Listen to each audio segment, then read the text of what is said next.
The wind howled like a warning, dragging sheets of ice across the lonely backroads of northern Montana. Snow fell in thick, merciless waves, covering tire tracks, fencing, even entire trees.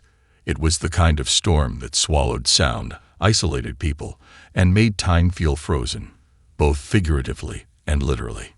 Carl Jennings hunched over the steering wheel of his company truck, eyes squinting through the windshield wipers as they smeared more than they cleared.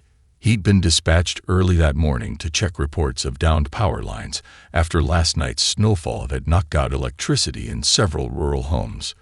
These stretches of road weren't well-traveled even in good weather, and now they were barely visible under the growing drifts. He was about to make a U-turn at the edge of Pine Hollow when something flickered in the corner of his eye. A shadow, moving, dark against the white. He slowed, heart thumping a little harder than it should have. Out here, shadows didn't move unless they were wildlife or trouble. Then he saw it again. A dog. It was limping through the snow, its coat matted with frost and tangled with clumps of ice. A large German shepherd, clearly emaciated, but still strong enough to be upright. The animal looked back over its shoulder toward Carl, then bolted ahead, disappearing behind a snow-covered embankment. What the hell? Carl parked at an angle and grabbed his heavy coat from the passenger seat. As he stepped out, the cold punched him in the face with a force that stole his breath. He followed the direction the dog had gone, boots crunching over ice, hand instinctively dropping to the multi-tool clipped to his belt. Beyond the ridge, half buried in a snowdrift, sat a rust-colored pickup truck. And there was the dog, scrambling up the side of it, barking furiously, paws striking the frozen door as though trying to claw it open. Carl froze. The dog didn't flee, didn't growl, didn't look feral or confused. It looked desperate, intent. It looked like it was trying to get someone's attention. Carl edged closer, raising his hands. "Easy, boy. You all right?" The dog stopped barking for just a moment, turning to face him. Its eyes were wild, full of fear, not aggression. Then it whined, turned back to the truck, and started scratching at the driver's side door again. Carl could feel the panic radiating off the animal. Something was wrong. Very wrong. He yanked his radio from his coat pocket. "Dispatch, this is Unit 9. I've got an abandoned vehicle out past mile marker 22. Old Dodge pickup, snowed in. And there's a dog. A shepherd. Acting like someone's still inside. Requesting EMS and backup." There was a pause on the other end. "Copy that, Unit 9. Rescue is en route. ETA 20 minutes. 20 minutes. Carl stepped closer to the truck, wiping the frost from the window with a gloved hand. It was so thick, he could barely see through. He thought he saw a shape in the driver's seat, but it was too dark, too iced over to be sure. The German shepherd barked louder, pawing again at the door, letting out a long, mournful howl. Carl's skin prickled. Someone was in that truck, and if they were still alive, they wouldn't be for much longer. He backed away and looked down at the dog, who met his eyes again, panting heavily. "Hang tight, boy," Carl murmured. "Help's coming." But deep down, he feared it might already be too late. The snow thickened, curling through the air like smoke, as if nature itself wanted to bury whatever secrets lay beneath it. Carl Jennings paced beside the truck, trying not to stare too long at the frozen window. His breath formed clouds that quickly vanished in the biting wind. The German shepherd hadn't left its position. It sat now, body trembling, pressed tight against the driver's side door, like a sentry on its last legs. Carl crouched a few feet away, careful not to spook the dog. "You're not just some stray, are you?" he said gently. "You belong to whoever's in there." The dog turned its head toward him, gave a weak wag of its tail, then turned back to the door and let out a low, sorrowful whine. There was intelligence in those eyes. Carl was sure of it now. This wasn't random. This dog had stayed with purpose. Carl's radio crackled. "Unit 9, be advised. Fire and rescue is on the way. They're about 15 out. Can you confirm if there's a person inside the vehicle? He pressed the talk button with a gloved hand. Not yet. Windows are too iced. Dog won't leave the door. Acting like someone's in trouble. Understood. Stay put. Do not attempt entry alone.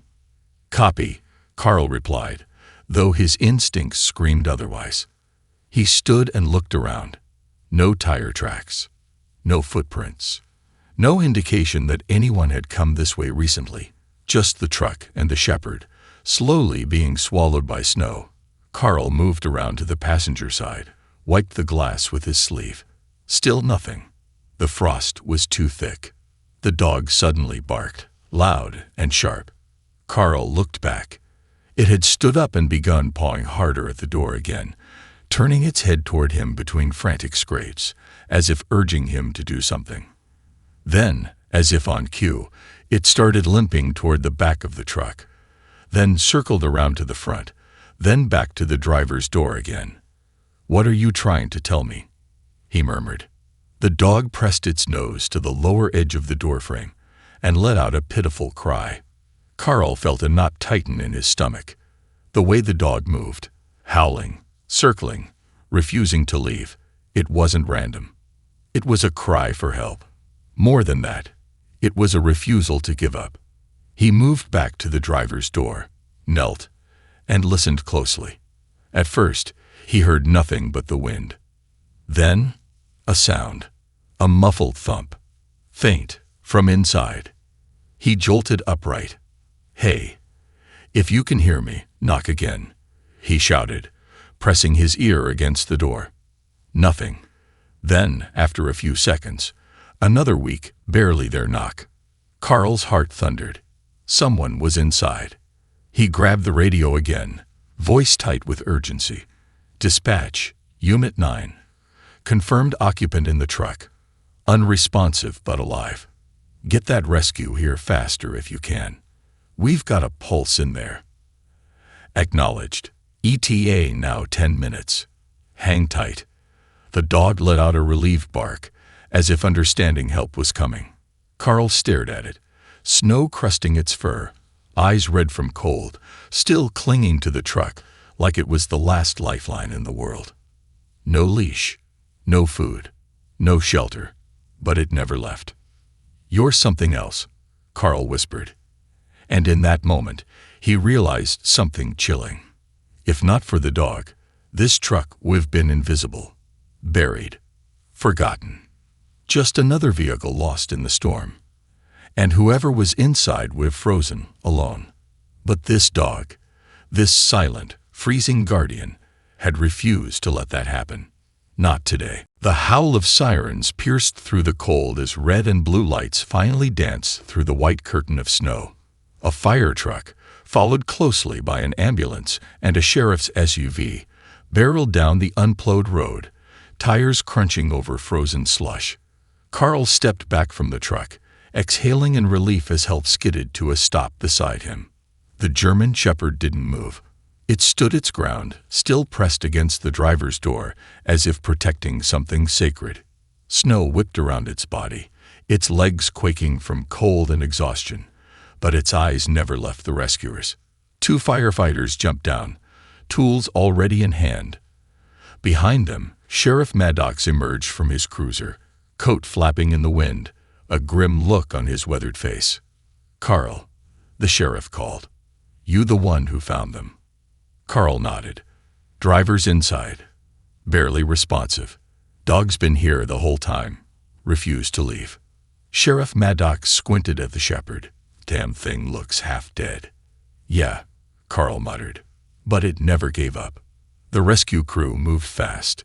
One firefighter began scraping ice from the driver's window, while the other wedged a crowbar into the seam between the door and the frame. Years of rust and freezing temperatures had sealed the old Dodge like a tomb. Inside, through the frost-covered glass, they could now make out a human shape, slumped, motionless. "Hurry," Carl urged. With a sharp crack, the door gave way. A gust of air escaped, thick, heavy, and cold.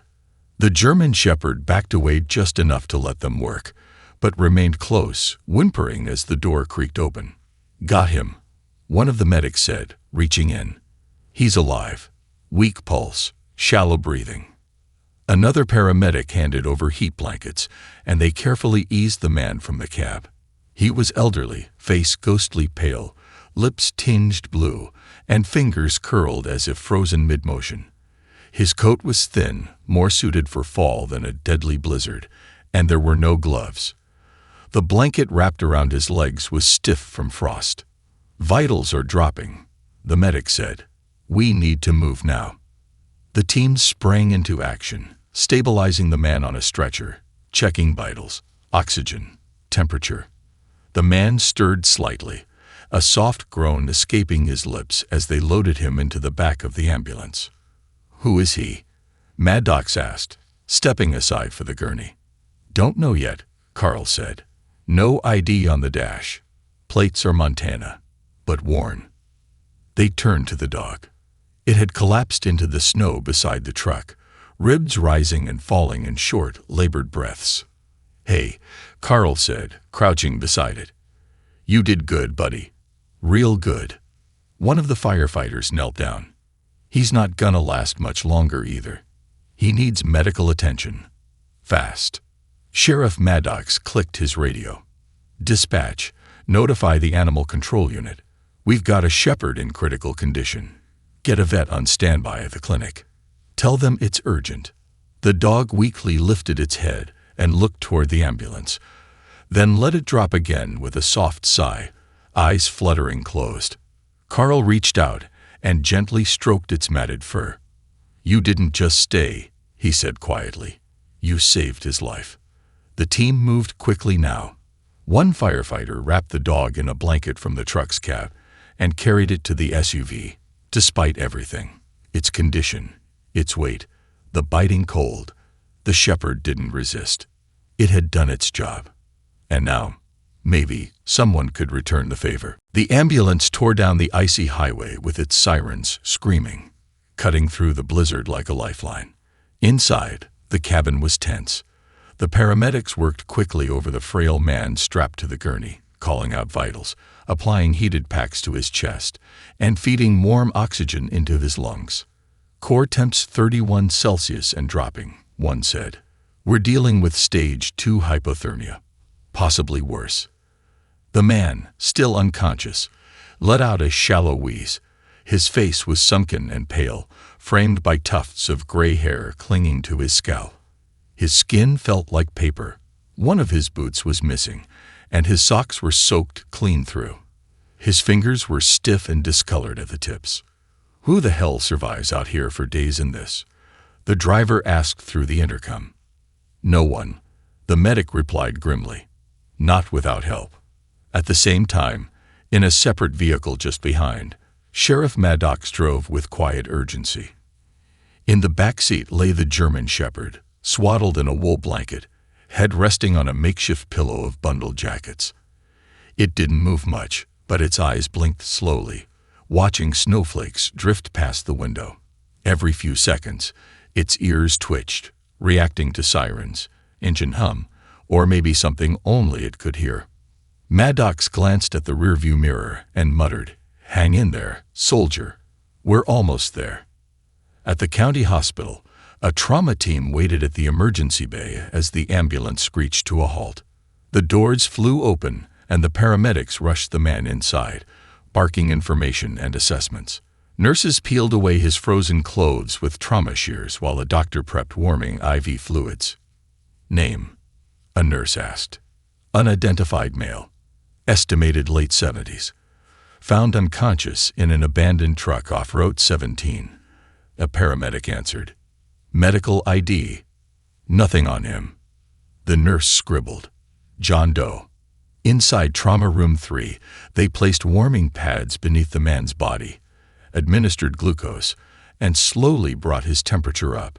The cardiologist on call monitored his heart rhythm, watching as his weak, irregular pulse finally began to stabilize.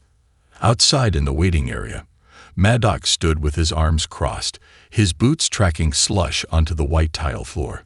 A nurse approached cautiously. "The dog." she asked. In the truck outside, Maddox replied.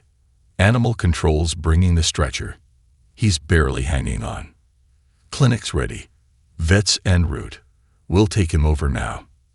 Maddox nodded and watched as a pair of techs gently lifted the shepherd onto a padded gurney. The dog groaned softly, but didn't resist. Its eyes searched the corridor, perhaps looking for its owner, or maybe simply too tired to focus. By then, word had spread through the ER. A man trapped for days in a snowstorm. A dog that never left his side. Whispers moved quickly between nurses and techs. One of them pulled up the local missing persons database. There he was. Walter Griggs, age 78, reported missing 3 days ago by his daughter. Last seen leaving his home in Gallatin to visit his late wife's grave on the other side of the county. He never made it. A nurse rushed the information to the attending physician, who nodded grimly. Call the daughter, he said. Let her know we found him. And that he's still alive. For now. Back in the trauma bay, Walter stirred for the first time. His lips parted, breath rattled in his chest, and his fingers twitched. Mr. Griggs, the nurse asked, leaning close. But Walter didn't speak. He simply turned his head slowly and whispered one word. Max. The name lingered in the room like a ghost. Max. It came out cracked and breathless, but it was enough to make the trauma nurse pause mid-step. She leaned over Walter Griggs again, unsure if she'd imagined it. His eyes were barely open, slits of watery blue staring at nothing, but they had life in them now, just a flicker. Mr. Griggs, can you hear me? She asked softly. He blinked once, slow, then again. She nodded toward the monitor, where his vitals had begun to climb. Still weak, but rising. He was coming back, inch by inch. Downstairs, Sheriff Maddox stood beside the veterinary techs as they wheeled Max, the shepherd, into the small animal clinic that shared a building with the county shelter. The room was warm, brightly lit, and stocked for emergencies, but this wasn't the kind of case they saw often. Rural Montana didn't get many hero dogs. The on-call vet, Dr. Raina Collins, had already thrown on her coat and gloves. She'd grown up in these mountains, treated everything from barn cats to elk, but nothing in her 20 years of practice hit her like this dog did. Body temps dangerously low. He's been out in sub-zero wind chill for God knows how long, one of the techs said as they moved Max onto the table. Raina gently pulled back the blanket and examined his frame. His ribs showed clearly beneath his fur, paws cracked and bleeding, ears red with early frostbite. But what struck her most was his calmness. Despite the suffering, Max didn't thrash or bark. He lay still, eyes tracking her every move. You knew he was in trouble, didn't you? She whispered. You stayed. You kept him warm. She turned to her tech. Warm IV fluids, slowly. We'll start with subcutaneous dextrose and antibiotics. Get the heated pads and oxygen mask. Now. Back at the hospital, Carl Jennings paced in the waiting room, hands deep in his pockets. He hadn't left since the ambulance arrived, even though he'd technically been off shift for hours. He couldn't. Not after what he saw. A young woman walked in, face tight with worry, boots dripping snow onto the tile floor. She clutched a scarf to her chest and scanned the room until her eyes landed on the nurse at the front desk. I'm here for my father, Walter Griggs. I got a call that he was found. Her voice cracked at the end. The nurse stood. Yes, he's stable now, but in critical condition. We'll take you back in just a moment. Carl stepped forward cautiously. You must be his daughter. I'm Carl. I found him, or rather, your dog did. She turned to him sharply. Max? You saw Max.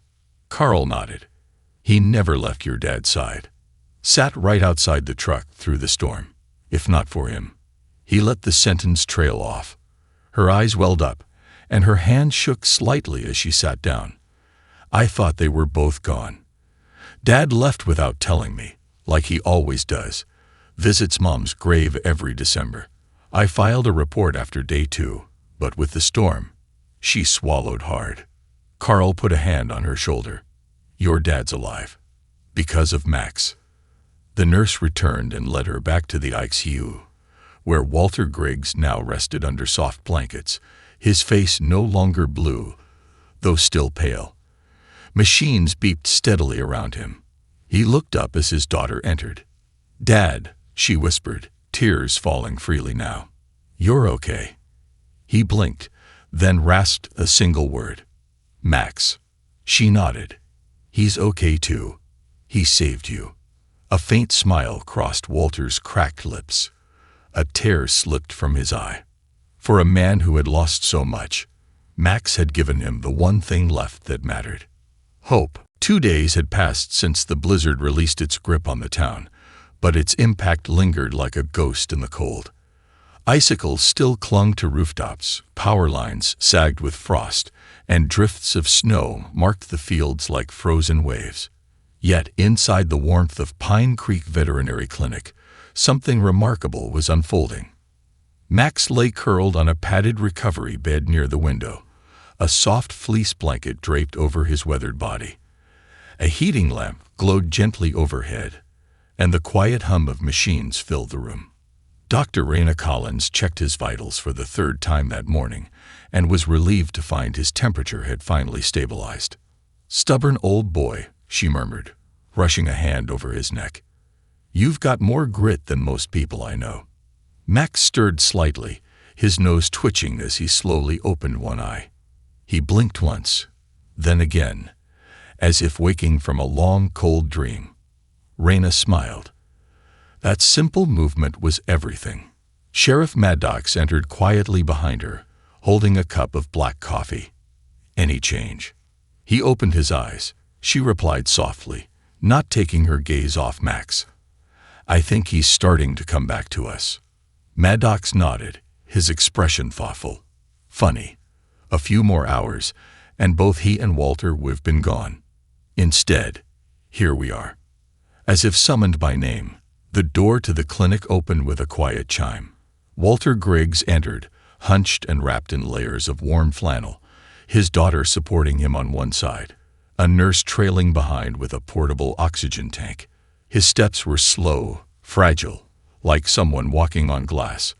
But his eyes, those soft, wintry eyes, were fixed straight ahead.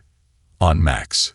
He paused at the edge of the recovery room, one trembling hand reaching out to grip the doorframe. "Is he?" Walter began, voice raspy. Raina stepped back and nodded.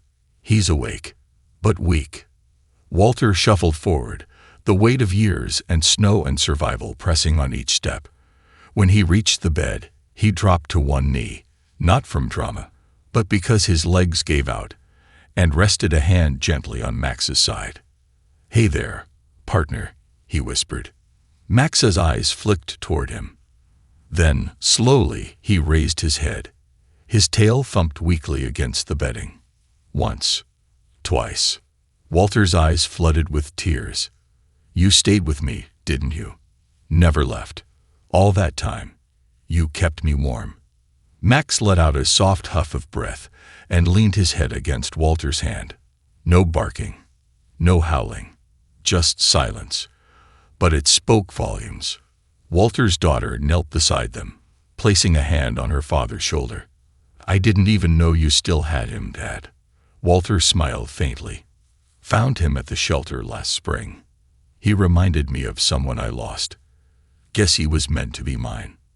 Across the room, Carl and Sheriff Maddox watched in silence. Maddox finally broke it. "It's like the dog knew. Like he was built for that moment." Carl nodded. "He didn't just guard the truck. He guarded the man inside." Later that day, as word spread about the reunion, the local paper sent a reporter to cover the story. Photos were taken, one showing Walter gripping Max's paw, another capturing the shepherd's eyes, still tired but burning with loyalty. And as the story made its way online, something unexpected happened. Thousands of people across the country began to share it. The headline read, "Freezing German Shepherd Clings to Truck Door." Then rescuers discover who's trapped inside. But the real story was what came next, because Max's journey wasn't over.